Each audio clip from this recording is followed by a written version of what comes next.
18 সত্যনিষ্ঠ খবৰৰ সম্ভাৰেৰে prime time 18 প্ৰতিদিনে সন্ধিয়া 5:55 কেৱল নিউজ 18 অসম নৰ্থ ইষ্টত ফেশ্বনৰ পৰা কুকিঙলৈ সৌন্দৰ্যৰ পৰা গৃহসজ্জালৈ আইনী সমাধান হওক অথবা ঘৰুৱা দিহা নাৰীৰ প্ৰয়োজনীয় সকলো সামৰি প্ৰিয়ংকাৰ সৈতে শ্ৰীময়ী প্ৰতি শনিবাৰে দিনৰ 2:30 বজাত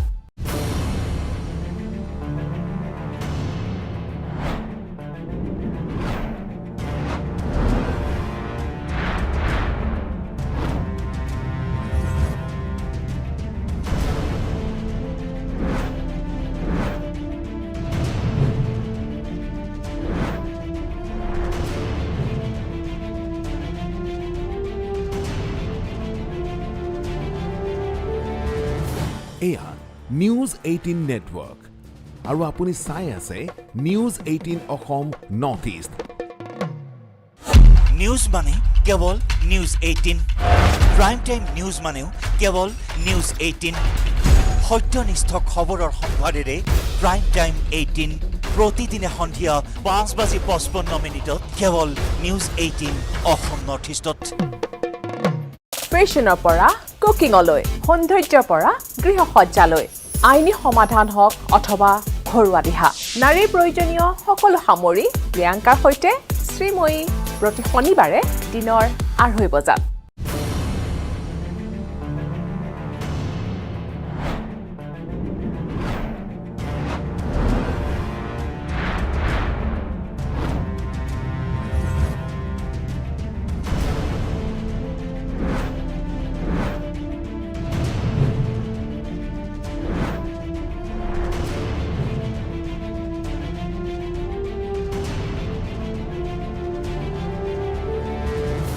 এয়া নিউজ 18 নেটৱৰ্ক আৰু আপুনি চাই আছে news 18 Assam north east news মানে কেৱল নিউজ 18 প্ৰাইম টাইম নিউজ মানেও কেৱল নিউজ 18 সত্যনিষ্ঠ খবৰৰ সম্ভাৰেৰে প্ৰাইম টাইম 18 প্ৰতিদিনে সন্ধিয়া 5:00 নিউজ হেডলাইন্স আগবঢ়াইছে স্ট্ৰং মানে মাইথন নিৰ্মাণৰ মানদণ্ড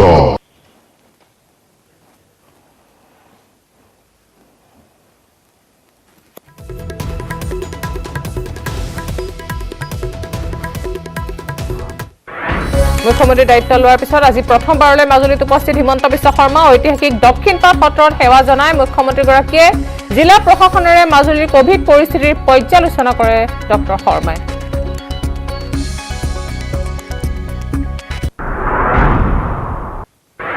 কুলাত 4মহীয়া সন্তানক লৈ মুখ্যমন্ত্ৰী সাক্ষাৎ অপহৃত ঋতুল শইকীয়াৰ পত্নীৰ আলফা স্বাধীনৰ কবলৰ পৰা স্বামীক উদ্ধাৰৰ বাবে আহ্বান মাজুলীৰ আৱৰ্ত ভৱনতে মুখ্যমন্ত্ৰীৰ সাক্ষাৎত ONGCৰ অপহৃত কৰ্মচাৰীজনৰ পত্নী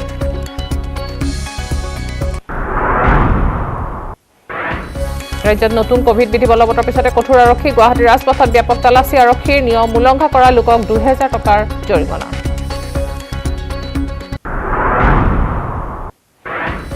দিল্লীৰ কোভিডে পুনৰ প্ৰাণ লৈছে অসমীয়া যুৱকৰ গুৰুগ্ৰামৰ এখন ব্যক্তিগত হস্পিটেলত মৃত্যু হৈছে অংশুমান ভূঞা নামৰ যুৱকজনৰ কিছুদিন পূৰ্বে কোভিডত আক্ৰান্ত হৈ অংশুমানৰ পিতৃৰ মৃত্যু হৈছিল দিল্লীত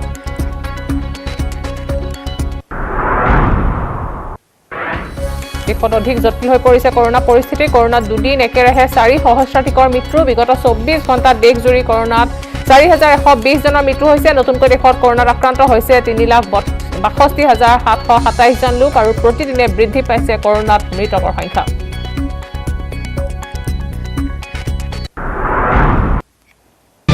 নিউজ হেডলাইন্স আগবঢ়ালে স্ট্ৰং মানে মাইথন নিৰ্মাণৰ মানদণ্ড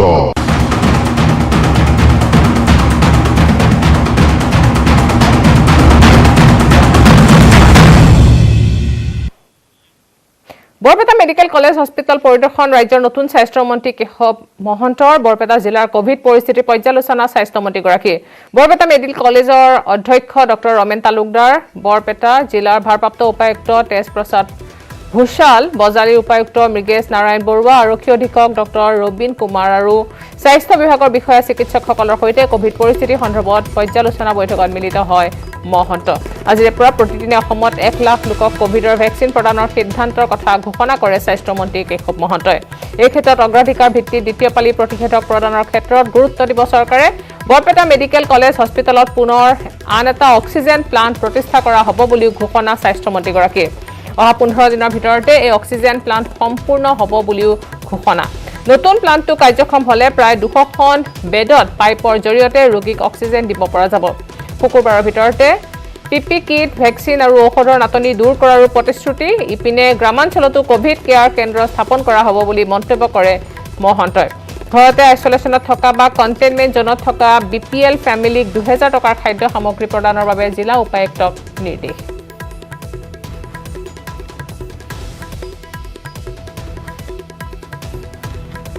সক্ৰিয় ৰূপত দেখা গ'ল নৱনিযুক্ত স্বাস্থ্যমন্ত্ৰী কেশৱ মহন্তক। বৃহস্পতিবাৰে নলবাৰী অসামৰিক চিকিৎসালয়ত চাডেন ভিজিট মন্ত্ৰী কেশৱ মহন্তৰ। জিলাখনৰ কোভিড পৰিস্থিতিৰ বুজ ল'লে মন্ত্ৰীগৰাকীয়ে। ইমানেই নহয়, অন কেমেৰাত চিকিৎসকক ধমকো দিলে স্বাস্থ্যমন্ত্ৰী কেশৱ মহন্তই। আজিৰে পৰা দেশত প্ৰতিদিনে 1 লাখ কোভিড টেষ্ট সম্পন্ন কৰা হ'ব বুলিও মন্তব্য কৰে স্বাস্থ্যমন্ত্ৰীগৰাকীয়ে। ইফালে নলবাৰীত অতি শীঘ্ৰে অক্সিজেন প্লাণ্টৰ কাম আৰম্ভ হোৱাৰ লগতে জিলাখনত 10খন ICU বিছনা থাকিব বুলিও ঘোষণা কৰে স্বাস্থ্যমন্ত্ৰী কেশৱ মহন্তই। এইখিনি পৰিচালনা কৰি আছে, এইখিনি চালোঁ। ইয়াত ICU কামটো আৰম্ভ হোৱা নাছিলে, গতিকে আজিৰ পৰা আমি ICUৰ কাম আৰম্ভ কৰিবলৈ দিছোঁ।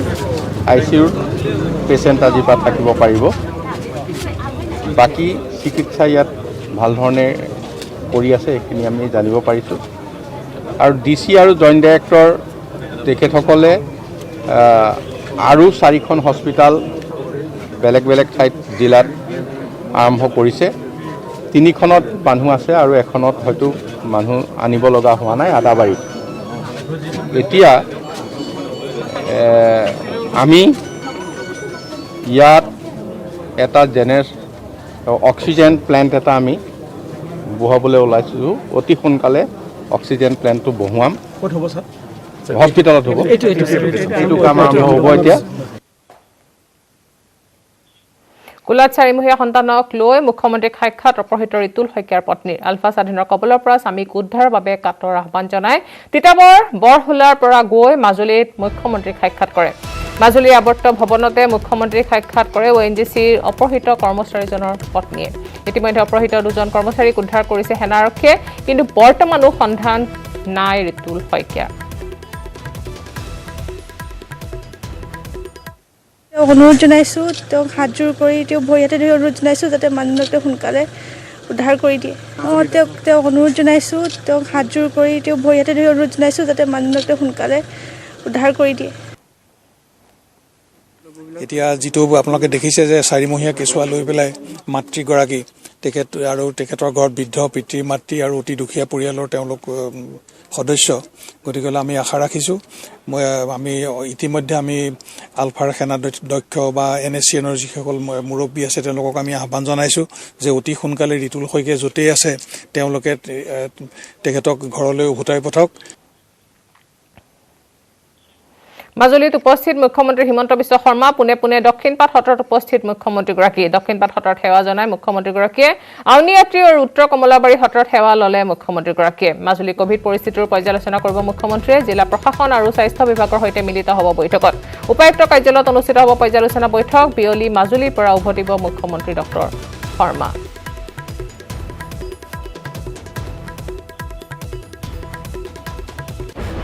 মুখ্যমন্ত্ৰীৰ নিৰ্দেশৰ পিছতে বৃহস্পতিবাৰে শিৱসাগৰ অসামৰিক চিকিৎসালয় ভ্ৰমণ কৰে শক্তি, যুৱ আৰু যুৱ কল্যাণ মন্ত্ৰী বিমল বৰাই। চিকিৎসালয়খনত উপস্থিত হৈ কোভিড পৰিস্থিতিৰ বুজ লয় মন্ত্ৰীগৰাকীয়ে। ইয়াৰ উপৰিও চিকিৎসালয়খনত বৰ্তমান কি অভাৱ আছে সেই বিষয়ে বুজ লৈ অচিৰে সমস্যা সমাধান কৰা হ'ব বুলিও আশ্বাস দিয়ে মন্ত্ৰীগৰাকীয়ে। চিকিৎসালয়খন পৰিদৰ্শন কৰি কোভিড ৰোগীক বৰ্তমান চিকিৎসকসকলে উপযুক্ত সেৱা আগবঢ়াইছে বুলিও সন্তোষ প্ৰকাশ কৰে মন্ত্ৰী বিমল বৰাই। অসামৰিক চিকিৎসালয়খন পৰিদৰ্শনৰ সময়ত শিৱসাগৰ জিলা উপায়ুক্ত বিষ্ণু কমল বৰা, যুটীয়া স্বাস্থ্য সঞ্চালক ডক্টৰ ঘনশ্যাম মহন্তকে ধৰি কেইবাগৰাকীও বিষয়ববীয়া উপস্থিত থাকে। ইপিনে চিকিৎসালয় ভ্ৰমণৰ পিছত মন্ত্ৰীগৰাকীয়ে শিৱসাগৰ উপায়ুক্ত কাৰ্যালয়ত সাম্প্ৰতিক কোভিড পৰিস্থিতি সন্দৰ্ভত প্ৰশাসনৰ সৈতে এখন গুৰুত্বপূৰ্ণ বৈঠকত মিলিত হয়।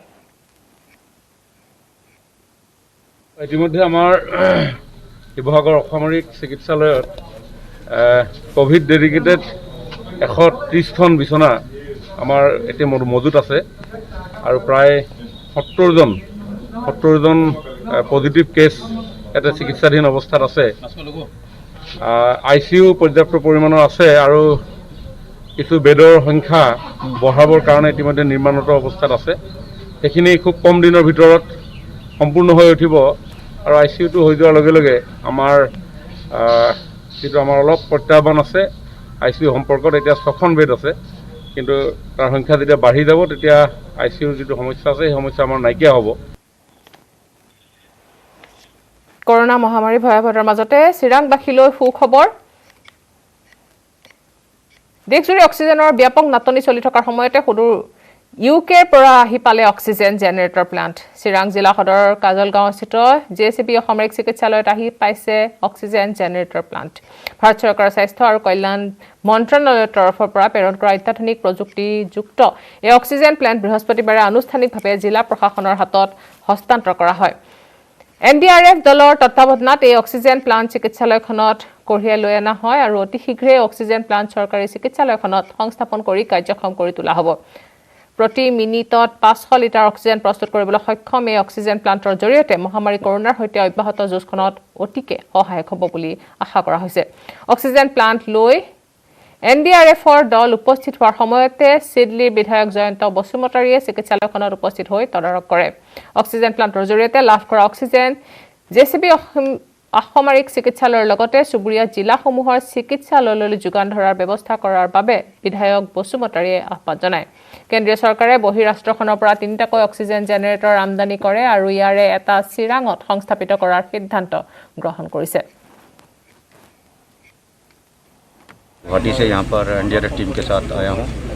ये जो ऑक्सीजन जनरेटर प्लांट है जो हमको हैंडओवर किया गुवाहाटी से चिराग डिस्ट्रिक्ट काजल गांव में छोड़ने के लिए, तो हमको जो जिम्मेवारी मिली जो हमने इसको बखूबी ठीक ठाक यहाँ पर पहुँचाया है। और आजकल का जो दौर चल रहा है COVID-19 का, इसमें बहुत सारे जो दूसरी लहर चली हुई है इसमें बहुत सारे लोगों को प्रॉब्लम आ रही है ऑक्सीजन की।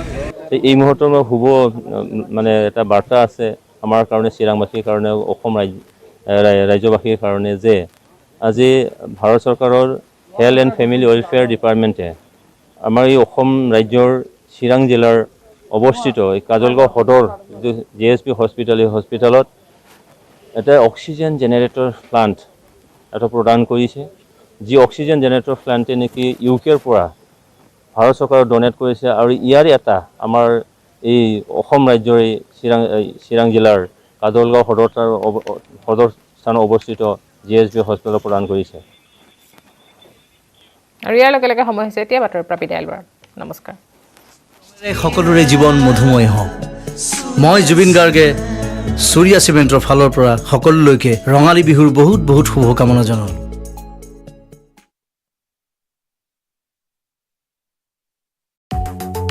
আপোনাৰ উজ্জ্বলতা বাৰু ক'ৰবাত হেৰাই গ'ল নেকি? নহয়,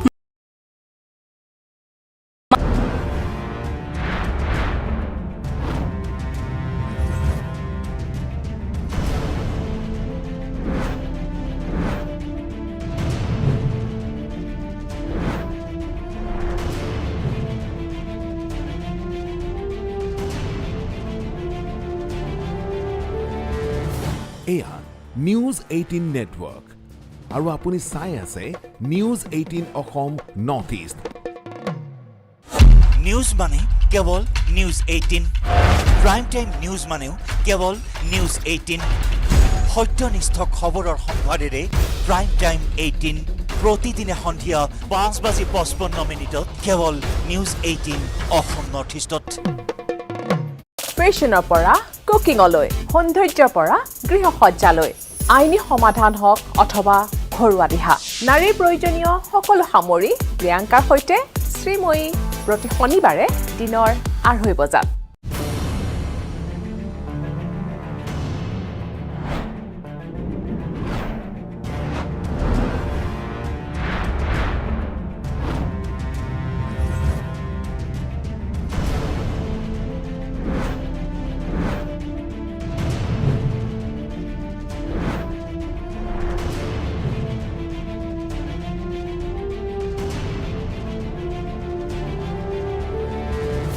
এয়া নিউজ 18 নেটৱৰ্ক আৰু আপুনি চাই আছে news 18 Assam north east. News মানে কেৱল নিউজ 18, প্ৰাইম টাইম নিউজ মানেও কেৱল নিউজ 18, সত্যনিষ্ঠ খবৰৰ সম্ভাৰেৰে প্ৰাইম টাইম 18 প্ৰতিদিনে সন্ধিয়া 5:55 কেৱল নিউজ 18 অসম নৰ্থ ইষ্টত। ফেশ্বনৰ পৰা কুকিঙলৈ, সৌন্দৰ্যৰ পৰা গৃহসজ্জালৈ, আইনী সমাধান হওক অথবা ঘৰুৱা দিহা, নাৰীৰ প্ৰয়োজনীয় সকলো সামৰি প্ৰিয়ংকাৰ সৈতে শ্ৰীময়ী প্ৰতি শনিবাৰে দিনৰ 2:30 বজাত।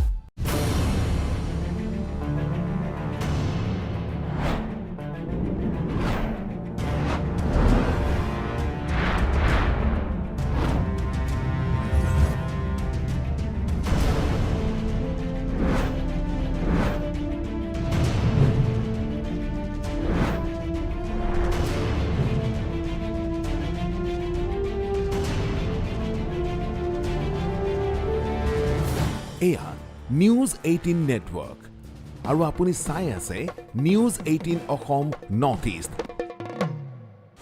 নিউজ মানে কেৱল নিউজ 18, প্ৰাইম টাইম নিউজ মানেও কেৱল নিউজ 18, সত্যনিষ্ঠ খবৰৰ সম্ভাৰেৰে প্ৰাইম টাইম 18 প্ৰতিদিনে সন্ধিয়া 5:55 কেৱল নিউজ 18 অসম নৰ্থ ইষ্টত।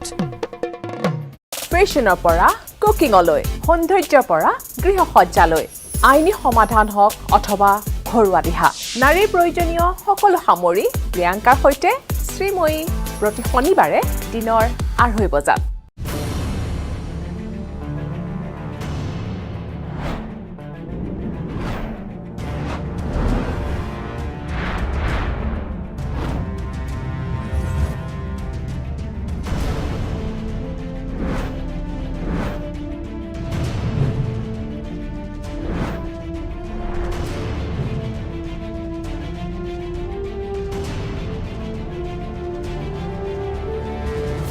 এয়া নিউজ 18 নেটৱৰ্ক আৰু আপুনি চাই আছে news 18 Assam north east. News মানে কেৱল নিউজ 18, প্ৰাইম টাইম নিউজ মানেও কেৱল নিউজ 18, সত্যনিষ্ঠ খবৰৰ সম্ভাৰেৰে প্ৰাইম টাইম 18 প্ৰতিদিনে সন্ধিয়া 5:55 কেৱল নিউজ 18 অসম নৰ্থ ইষ্টত। ফেশ্বনৰ পৰা কুকিঙলৈ, সৌন্দৰ্যৰ পৰা গৃহসজ্জালৈ, আইনী সমাধান হওক অথবা ঘৰুৱা দিহা, নাৰীৰ প্ৰয়োজনীয় সকলো সামৰি প্ৰিয়ংকাৰ সৈতে শ্ৰীময়ী প্ৰতি শনিবাৰে দিনৰ 2:30 বজাত।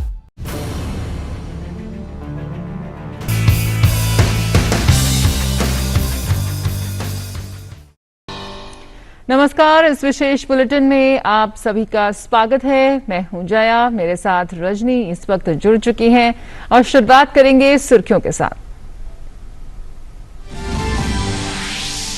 प्रधानमंत्री नरेंद्र मोदी ने ऑक्सीजन और दवाओं की उपलब्धता और आपूर्ति की समीक्षा की। केंद्र ने दवाओं के उत्पादन को बढ़ाने के लिए निर्माताओं को आवश्यक सभी मदद का दिया भरोसा। केंद्र ने कहा ऑक्सीजन की आपूर्ति अब पहली लहर के चरम से 3 गुना ज्यादा।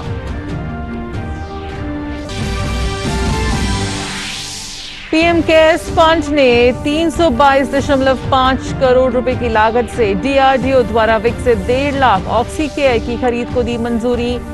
1 लाख मैनुअल और 50,000 स्वचालित ऑक्सीकेयर प्रणाली के साथ साथ नॉन रीबीरर मास्क की भी होगी खरीद।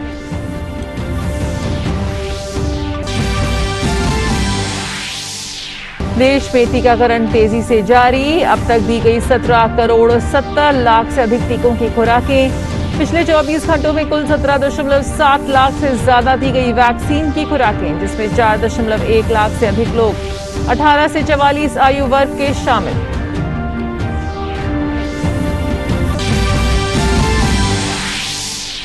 कोविड की जंग में भारत को लगातार विदेशों से मदद मिलना जारी। इंडोनेशिया ने भेजे 200 ऑक्सीजन कंसंट्रेटर्स, वहीं जर्मनी, ग्रीस और फिनलैंड ने भारत को चिकित्सा सहायता की प्रदान।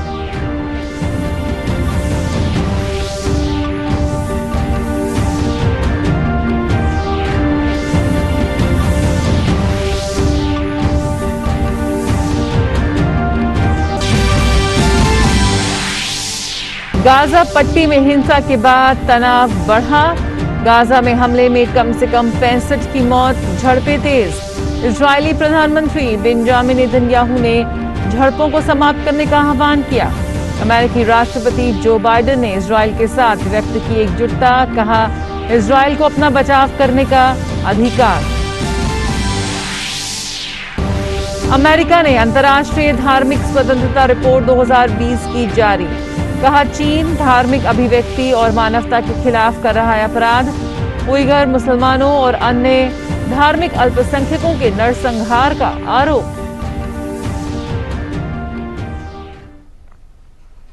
और आइए विस्तार से देख लेते हैं खबरों को। प्रधानमंत्री नरेंद्र मोदी ने ऑक्सीजन और दवाओं की उपलब्धता व आपूर्ति पर एक उच्च स्तरीय समीक्षा बैठक की अध्यक्षता की। बैठक में बताया गया कि कोविड-19 मरीजों को दी जाने वाली दवाइयों पर सरकार की तरफ से लगातार निगरानी रखी जा रही है। इसके साथ ही दवाइयों के उत्पादन को बढ़ाने के लिए सरकार लगातार दवा निर्माताओं के संपर्क में है और आवश्यकता के अनुरूप हर तरह की मदद मुहैया कराई जा रही है। बैठक में प्रधानमंत्री को दवाइयों के वर्तमान स्टॉक के बारे में जानकारी दी गई और ये बताया गया कि राज्यों को अच्छी मात्रा में दवाएं उपलब्ध कराई जा रही हैं।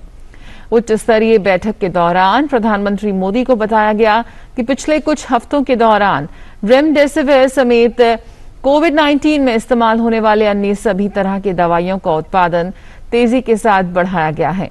बैठक में प्रधानमंत्री मोदी ने कहा कि भारत का दवा क्षेत्र काफी क्षमतावान है।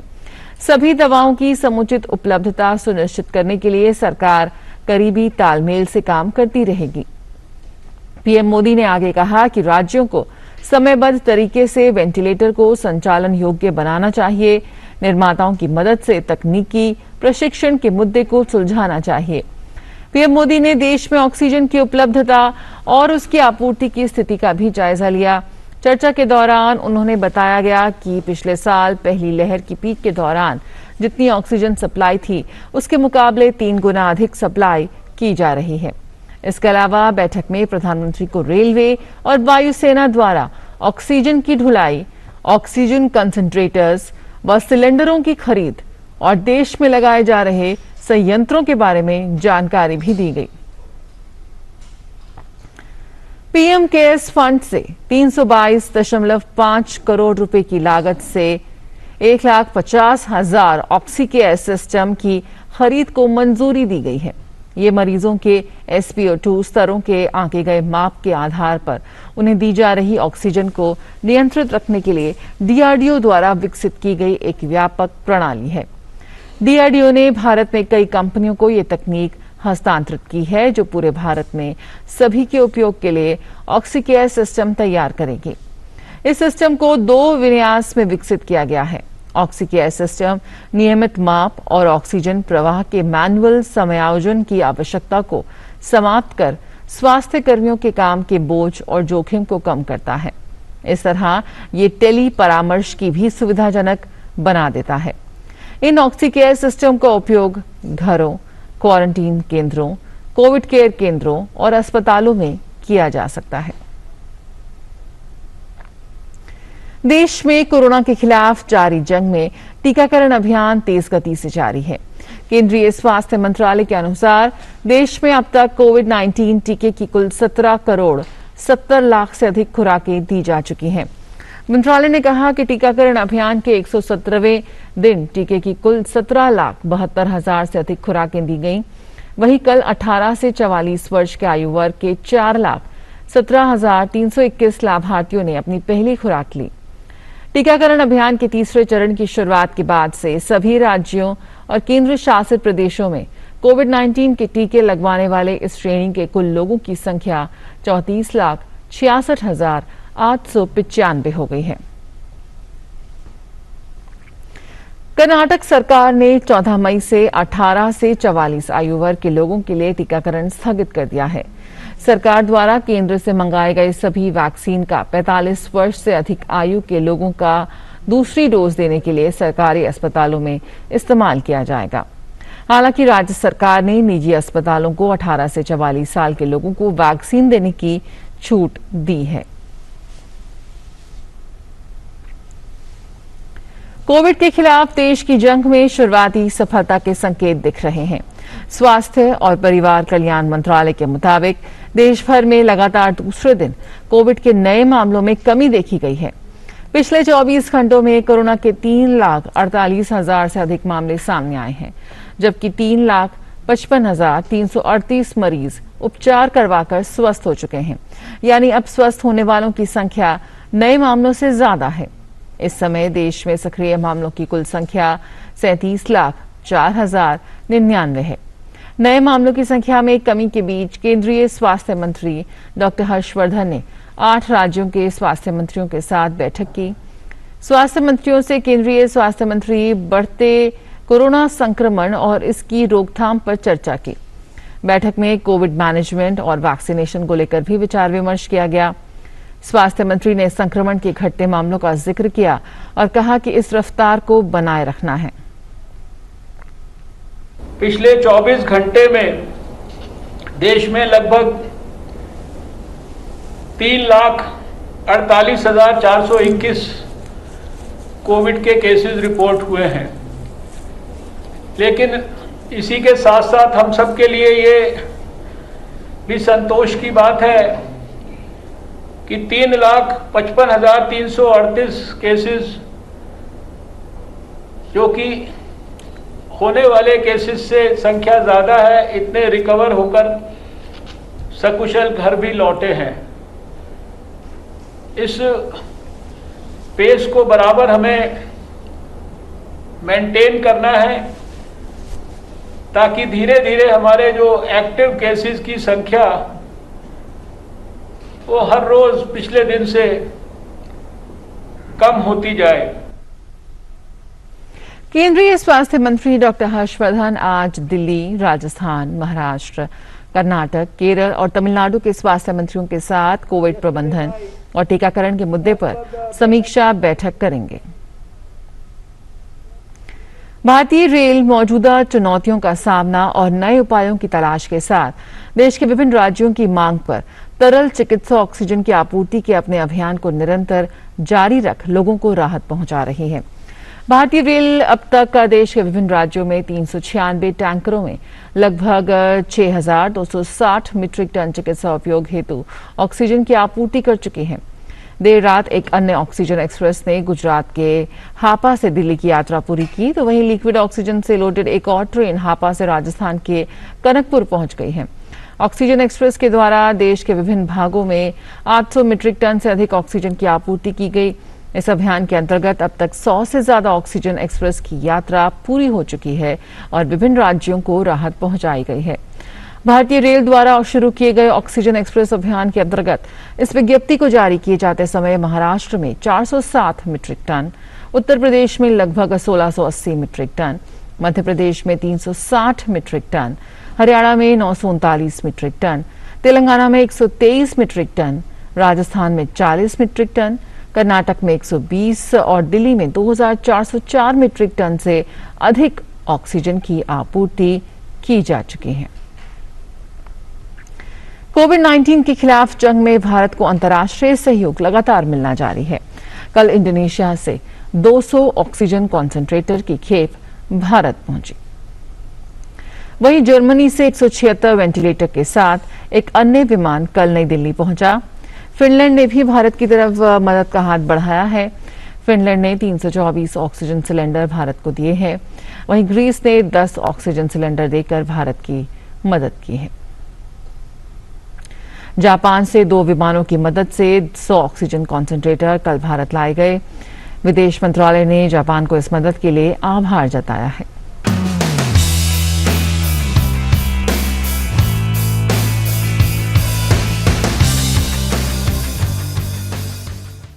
বাতৰি আগবঢ়াইছে ডক্টৰ বিশ্বাসৰ ৱাকফাষ্ট অইল জেল আৰু কেপচুল, যিকোনো বিষৰ পৰা সম্পূৰ্ণ উপশম।